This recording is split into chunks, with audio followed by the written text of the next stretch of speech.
second step in recombinant DNA technology is isolation of restriction fragments. Isolation of restriction fragments.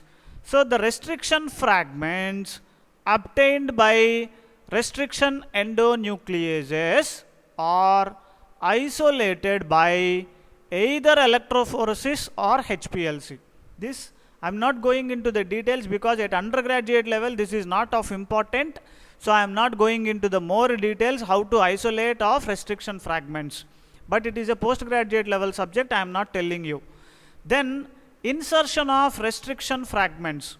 Insertion of restriction fragments is the third step.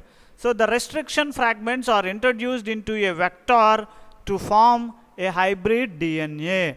So you should understand what are the vectors.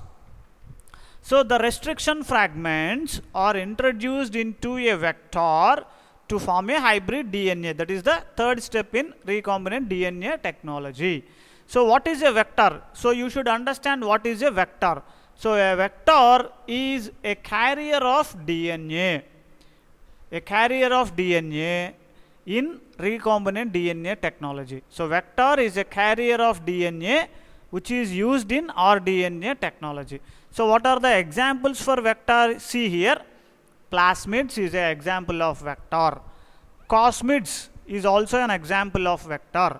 Then bacteriophage is another example of a vector. So plasmids. So plasmid, this is an extra chromosomal DNA that is present in the bacteria. So plasmid is an extra chromosomal DNA that is present in the bacteria. Then second example of vector is cosmids. So cosmids, these are recombinant plasmids with bacteriophage. Recombinant plasmids with bacteriophage is called cosmids. Bacteriophage. So bacteriophage is a virus infecting bacteria. So a virus infecting bacteria is called bacteriophage. So plasmids, cosmids and bacteriophages are examples of vectors which are used to carry the DNA in recombinant DNA technology. So we'll go into more details about vector. So first example I gave for vector is plasmid. Now what is a plasmid? See, plasmid is a small circular DNA. Plasmid is a small circular DNA whose natural function is to confer antibiotic resistance to bacteria. So plasmid is a small circular DNA whose natural function is to confer antibiotic resistance to bacteria.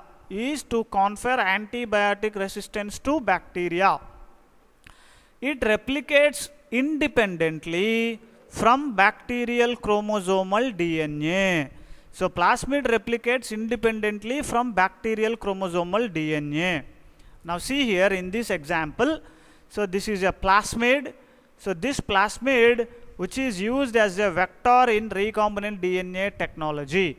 So I said plasmid is an extra chromosomal DNA which is present in bacteria and it is able to do replication in the bacteria. So a plasmid can be used as a vector for recombinant DNA technology. Now see here, I have just given a simplified diagram. So this is a plasmid and here is the sequence on plasmid. EUCO R1 comes and cuts this plasmid, and when you cut and open you will get these sticky ends like this, and same enzyme is used in the DNA of interest. So same enzyme is used to cut the DNA of interest. You will get the same kind of ends. So sticky ends in DNA of interest which is shown in pink color, and this gene which is green which is brought from the different species is brought and released over here onto the vector, and this vector seals because the sequence of DNA here and here is same, both are complementary. So because the sequence of DNA in desired gene is also complementary, by using same enzyme we have cut, so the desired gene is come and inserted over here. So now you have got a plasmid with a recombinant DNA. So that is why this DNA is called recombinant DNA, because you have inserted a new DNA in plasmid DNA and this becomes a hybrid DNA. So this colored DNA gene is from different species. So this is how you get a recombinant DNA or hybrid DNA, by inserting a gene of different species. So for this, mostly we go for plasmid for most of the rDNA techniques. But apart from plasmid, we can use cosmids and bacteriophages as a vector for rDNA technology. So at undergraduate level, this is required, so I am telling, but this technique you can go more and more in depth